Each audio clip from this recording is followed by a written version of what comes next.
नमस्ते आदाब, मैं anchor Divya Kamble CBN news 18 में आपका स्वागत करती हूँ।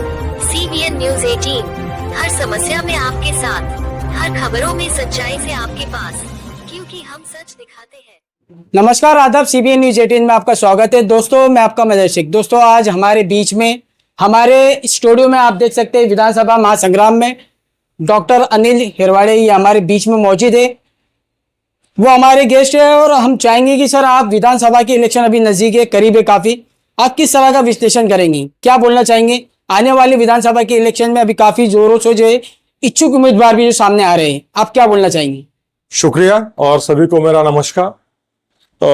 विधानसभा वो जो इलेक्शन है वो करीब आया है, तो उस वजह से बहुत से लोग हमें दिखाई दे रहे हैं कि वो उनके हिसाब से उसकी तैयारी कर रहे हैं और लोगों तक जाकर अलग अलग तरीके से लोगों को रिझाने का या अट्रैक्ट करने की कोशिश कर रहे हैं। इस समय में मैं यही बोलूंगा लोगों को कि आज की जो सिचुएशन है या आज या ये महीना 2 महीने में वो आदमी क्या बोल रहा है, क्या कर रहा है, ये सोचकर वोटिंग या अपना रिप्रेजेंटेटिव या लोक प्रतिनिधि जो है उसको चुन के देने की बजाय आप उसका पिछला रिकॉर्ड चेक करिए 10, 15, 20 साल का, कि वो एक इंसान बोलकर कैसा है, वो एक आदमी बोलकर कैसा है, वो इलेक्शन में क्यों खड़ा रहना चाह रहा है, वो सही में हमारे भुसावल के जो लोग हैं उनका कुछ अच्छा करने के लिए खड़ा रहना चाह रहा है या खुद का कुछ भला हो इसके लिए इलेक्शन में खड़ा रहना चाह रहा है। इसका हम लोगों ने विश्लेषण करना जरूरी है और उसके बाद ही हम लोग ये करें, क्योंकि होता क्या है, साधारण जनरली बात ये होती है कि लोग इलेक्शन पीरियड में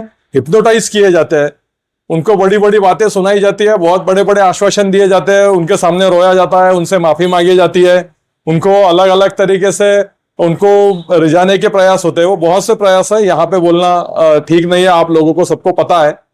तो वो सब 10, 15, 20 साल आप सोचिए और आपका पास्ट और फ्यूचर ये देखकर लोगों को चुनिए। सर आप एक बात बताइए, आपको पता है 15 सालों से एक ही पक्ष के जो है विधायक हमारे भुसावल तालुके में, लेकिन उनके होने के बावजूद भी जो है तालुके में काम नहीं हो रहे हैं। बहुत सी ऐसी मूलभूत सुविधाएं जो लोगों को नहीं मिली, आप उस पर क्या बोलना चाहेंगे? गए 15 साल में नहीं, मैं बोलूंगा कि भुसावल का अगर हम विचार करें तो गए 30 सालों में भुसावल में चाहिए वैसे कोई काम नहीं हुए। यहाँ पे ना कोई इंडस्ट्री आई है, जो हम बोलते हैं कि कोई कंपनी या कोई कारखाना जो है वो यहाँ पे नहीं आया है। यहाँ का एजुकेशनल कोई डेवलपमेंट नहीं हो रहा है, यहाँ का जो हेल्थ फैसिलिटी है उसका कोई प्रकार का डेवलपमेंट नहीं हो रहा है। नगर पालिका के हॉस्पिटल में आज भी हमें जो सुविधा है वो किस तरीके की है वो आप सभी को पता है। यहाँ पे जो मूलभूत सुविधा है, गटर की सुविधा है, पानी की सुविधा है, रस्तों की सुविधा है, वो आज भी नहीं है। और उसमें कुछ एरिया ऐसा है भुसावल का, यानी यहाँ का पॉलिटिक्स और गंदा इसलिए भी ज्यादा हुआ है कि जो सत्ताधारी लोग हैं वो विरोधक अगर कोई नगर सेवक है या उनके जो लोग वोटर नहीं है, उनके एरिया के रास्ते आप जाकर देखिए और जो उनके वोटर माने जाते हैं वो एरिया के रास्ते या नालियां जाकर देखिए, इसमें जमीन आसमान का फर्क है। यानी भुसावल में ही इंडिया वर्सेस भारत हमको दिखाई देता है। कुछ मोहल्ले या गलियां ऐसी है कि जहां पे कोई भी तरीके के रास्ते या नालियां नहीं है या पीने की पानी की सुविधाएं नहीं है, और एक तरफ कुछ एरिया ऐसे है जो व्हाइट कॉलर्स एरिया है या जो पैसे वालों के एरिया है, वहां पे हम देखेंगे तो रास्ते नाली वगैरह सब ठीक ठाक है। तो ये भेदभाव भी हमें अभी पॉलिटिक्स में नजर आने लग गया है, जो पॉलिटिशियन से एक्सपेक्टेड नहीं है।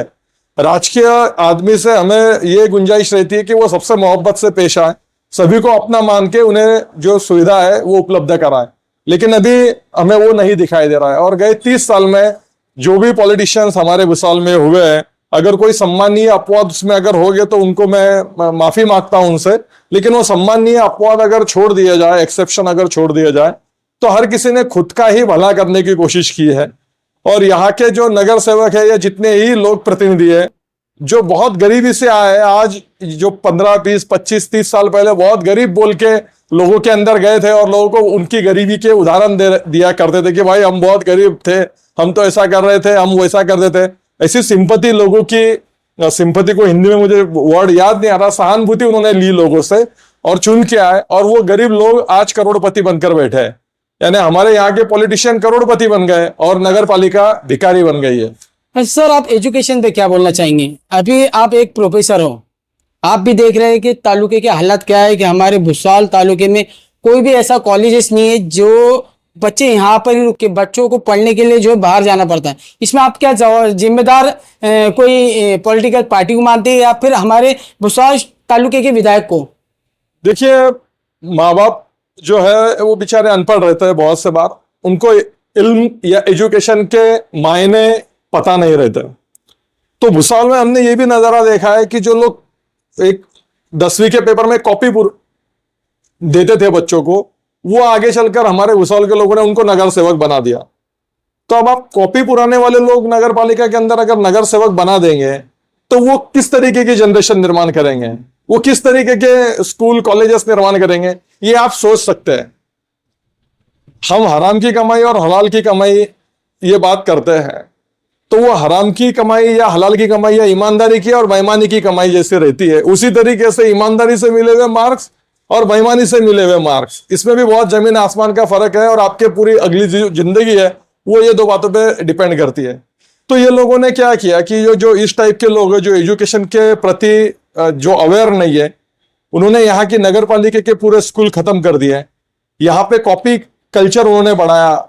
अलग अलग स्कूलों में आप देखेंगे सही तरीके से जो स्कूल है, जो आप देखो नगर सेवकों के घर देखो और हमारे नगर पालिका के जो स्कूल है उनकी बिल्डिंग देखो, आपको फर्क नजर आएगा उनके लिए इंपॉर्टेंट क्या है। तो हमें जो लोक प्रतिनिधि है ये इन्होंने एजुकेशन को पूरी तरह से खत्म किया। और हुआ क्या ना कि गुनहगारी जो बढ़ी भुसावल में, या जो हराम की कमाई हम बोलते हैं, उसको कमा के जो लोग झटपट करोड़पति बन गए, तो जो युवा वर्ग है उनको भी लगा कि भाई ये तो बहुत इजी काम है, किसी को गोली मार दो, किसी का मर्डर कर दो, किसी को चाकू मार दो, यानी आसपास के लोग आपको भाई बोलेंगे और आप करोड़पति बन जाएंगे कुछ ही दिन में, या आप मुझे नगर सेवक चुन के देंगे। तो इस वातावरण में क्या हुआ कि यहाँ का गुनहगारीकरण जो है, आज हम देखेंगे कि भुसावल का नाम गुनहगारी के लिए जाना जाता है। तो इसके लिए जो हम लोगों ने जो नागरिक है यहाँ के, इन्होंने जो लोक प्रतिनिधि चुनकर दिए है, वो इसके लिए सबसे ज्यादा जिम्मेदार है। और वो गए, इसकी प्रक्रिया कुछ एक दिन में ये हुआ नहीं है, ये बीते 30 सालों की प्रक्रिया है, 30 सालों की प्रोसेस है। तो इसके लिए बीते 30-35 सालों में जो भी लोक प्रतिनिधि हमने चुन के दिए, उसमें से कोई सम्माननीय अपवाद अगर है, एक्सेप्शन है, तो उनको छोड़ दिया जाए, तो ये सब लोग उसके लिए रिस्पॉन्सिबल है। आज भुसावल में देखेंगे, मैं एक कॉलेज में पढ़ाता हूं, तो जितने बच्चे भुसावल के, जो मैं इसके पहले भी बोल चुका हूं कि एजुकेशन ये जरूरी है आपकी आने वाली हर अगली जो जनरेशन है उनकी पूरी लाइफ चेंज करने के लिए। और हमने देखा है कि बहुत गरीब घर के बच्चे, हमारे स्लम एरिया के झोपड़पट्टी के बच्चे यहाँ के अच्छे कॉलेज में पढ़ के बहुत आगे बढ़े हैं। लेकिन अभी हो क्या रहा है कि हमारे बच्चे यहाँ के शहर के जो अच्छे कॉलेजेस है, अच्छे स्कूल्स हैं, उनको छोड़ के जो आसपास के जो कॉपी सेंटर्स है, जहाँ पे नकल होती है, कॉपी होती है, चीट होती है, ऐसे कॉलेजेस में वो एडमिशन लेते हैं और वहां से वो कुछ तो भी उनकी डिग्री लेके आते हैं। लेकिन वहां से पढ़ के आने के बाद उनको अगर हम उनका एड्रेस लिखने के लिए बोलेंगे तो वो लिखने का भी कॉन्फिडेंस उनके पास नहीं होता है। और फिर इस तरीके के जो बच्चे हैं वो नागरिक नहीं बन पाते, और फिर वो गुनहगारी और ये जो सब जो इलीगल जो बातें हैं, इलीगल जो धंधे हैं, उस तरफ वो लोग जाते हैं। और लोग भी जो निर्माण हो रहे हैं, क्योंकि अल्टीमेटली एजुकेशन का जो इंपॉर्टेंस है वो अच्छे नागरिक तैयार करना, ये उसका प्राइम ऑब्जेक्टिव रहता है।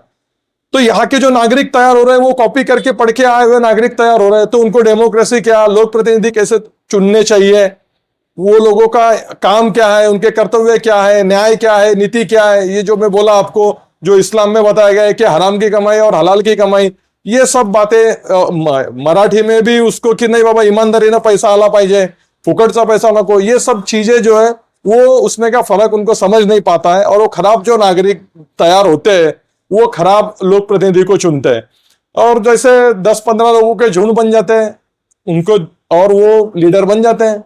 अच्छा, आप सर राजकीय क्षेत्र में आप किस तरह का बदलाव चाहते हैं, आप या फिर जनता, आप क्या बोलना चाहेंगे इस पे?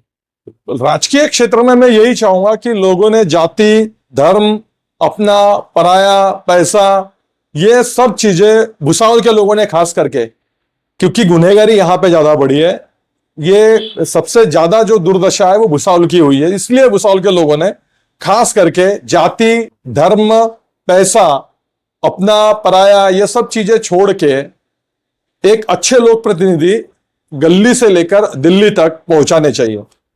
सर आपने जिस तरह बताया गली से लेकर दिल्ली तक एक अच्छा प्रतिनिधि होना चाहिए। देखा जाता है कि पॉलिटिक्स में अच्छे लोग आते नहीं है। हाँ, ये बात बताया जाता है कि ये पॉलिटिक्स अच्छे लोगों का काम नहीं है, लेकिन आप उस पर क्या बोलना चाहेंगे? पॉलिटिक्स में अच्छे लोगों ने आना चाहिए, अच्छे लोगों ने आना चाहिए। और अगर हमको चीजें बदलनी है तो अच्छा विजन जो लोगों के पास है, अच्छे जो पढ़े लिखे लोग हैं, जिनका चरित्र अच्छा है, जो सोसाइटी के लिए कुछ तो भी कंट्रीब्यूट करना चाहते हैं, समाज को कोई चेंज करना चाहते हैं, ऐसे लोगों में पॉलिटिक्स में आना बहुत जरूरी है। लेकिन पॉलिटिक्स में आने के लिए यह भी ध्यान रखना चाहिए कि पहले आपका पेट भरने का कोई तो भी धंधा होना चाहिए। आपका पेट भरने का जरिया अगर अवेलेबल है तो आप पॉलिटिक्स में आइए। पॉलिटिक्स में या समाजकारण या राजकारण में आप आपका पेट भरे सिवाय अगर आएंगे तो आप पॉलिटिक्स का उपयोग जो है वो खुद का पेट भरने के लिए करेंगे और आगे जाकर आप भी एक करप्ट लीडर बन के उभरेंगे। तो अच्छे लोगों ने पॉलिटिक्स में जरूर आना चाहिए, लेकिन उसके पहले उन्होंने उनका पेट भरने का जो जरिया है वो पहले तैयार करना चाहिए और उसके बाद में उन्होंने पॉलिटिक्स में आना चाहिए। नहीं अच्छा सर, एक बात और बताइए, अभी काफी जो इच्छुक उम्मीदवार सामने आ रहे हैं, ऐसे कई लोग हैं, डॉक्टर है, प्रोफेसर है आपके जैसे, तो वो लोगों ने किस तरह इस विधानसभा में काम करना चाहिए? क्योंकि अभी एक नाम जो है राष्ट्रवादी से सामने आ रहा है, डॉक्टर मानोदकर, तो आप क्या बोलना चाहेंगे उनके नाम को लेकर? मैं इंडिविजुअल तो किसके नाम पे कुछ बोलूंगा नहीं, क्योंकि मैं कोई अभी किसी पॉलिटिकल पार्टी से या किसी व्यक्ति से जुड़ा नहीं हूं। मैं एज अ भुसावल का नागरिक बोलकर ही आपसे बात करना पसंद करूंगा। लेकिन हो क्या रहा है ना कि लोगों को लगता यह है कि भाई कुछ भी हो जाए हम चुनकर आना चाहिए और कहीं से भी हो जाए हम चुनकर आना चाहिए, तो मैं ही चुनकर आना चाहिए। ये जो मानसिकता है ये कंफ्यूज करने वाली है। आपको समाज हित के लिए अगर कुछ चुन के आना है तो वहां तक के ठीक है, लेकिन मैं ही चुन के आना चाहिए, उसके लिए जो अलग अलग सब हथकंडे अपनाए जाते हैं, ये चीजें गलत है। और भुसावल के लोगों को भी मैं कहूंगा कि कोई भी जो भी कोई उम्मीदवार खड़े रहेंगे, आप खुद उनका कैरेक्टर जांचिए, उनमें आप तुलना करिए, उनमें कंपैरिजन करिए। और वो सब जो कैंडिडेट खड़े रहेंगे, अभी जब इलेक्शन आएगा तब उसमें जो अवेलेबल कैंडिडेट रहेंगे उसमें सबसे बेस्ट कैंडिडेट कौन सा है वो आप कंसिडर कीजिए, उनका एनालिसिस कीजिए। और सभी दूसरी जो बातें हैं जो मैं ऑलरेडी बोल चुका हूं कि जाति, धर्म, वो पैसे, उसका आपसे सब जान पहचान या वो आदमी का कैरेक्टर, ये सब देखकर आप उनमें से लोगों का सही व्यक्ति का चुनाव करिए, क्योंकि उस पे ही ये शहर का, आपका और आपके आने वाली पीढ़ियों का भी विकास जो है, भविष्य जो है वो डिपेंड करता है। बिल्कुल, आप देख सकते हैं हमारे साथ डॉक्टर प्रोफेसर डॉक्टर अनिल हिरवाड़े, जिन्होंने बहुत अच्छी मालूमात दी, बहुत अच्छी जानकारी दी और इस विधान सभा महासंग्राम में हमारे इस स्टूडियो में आकर इस प्रोग्राम का हिस्सा बने। एक मैं आह्वान करना चाहूंगा भुसावल के जो स्टूडेंट है उनको, जो मैं ऑलरेडी कर चुका हूं, कि भुसावल के जो भी स्टूडेंट है उनसे मैं आह्वान करूंगा, उनको विनंती करूंगा, उनसे गुजारिश करूंगा कि भुसावल में बहुत अच्छे कॉलेजेस है। मैं सभी जाति धर्म के लड़कों से, लड़कियों से ये अपील करूंगा कि भुसावल में बहुत अच्छे कॉलेजेस है। आप सभी ने उसी कॉलेज जिसमें आप जाकर पढ़िए, जो कॉपी सेंटर वाले कॉलेज है या जहां पे कॉपी करके डिग्रियां बांटी जाती है, ऐसे कॉलेज में जाकर आप आपका भविष्य जो है वो बर्बाद ना करें, क्योंकि एजुकेशन से आपका जो भविष्य है वो बेहतर होगा। कॉपी करके अगर आपने पढ़ाई की तो वैसी जो डिग्रियां हैं वो कोई भी काम की नहीं है और आपका जो शैक्षणिक भविष्य है वो उद्ध्वस्त करने वाली है, वो खत्म करने वाली है। तो मैं भुसावल के युवाओं को यही आह्वान आपके जरिए से करना चाहूंगा कि जो कॉपी सेंटर के जो भी कोई कॉलेजेस है, स्कूल है, वहां पे आप पढ़ने को मत जाओ। भुसावल में बहुत अच्छे कॉलेजेस है जहां पे कॉपी नहीं होती, जहां पे अच्छी पढ़ाई होती है। आप वहां पे आपका एडमिशन लीजिए और आपका भविष्य आप चेंज कीजिए। इसी तरह आप हमारे साथ बने रहिए और देखते रहिए CBN News 18। नमस्कार, आदाब। थैंक यू, शुक्रिया सबका।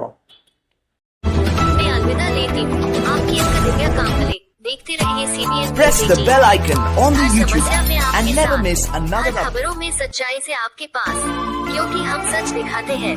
हमारे CBN News 18 चैनल को सब्सक्राइब करें। जय हिंद।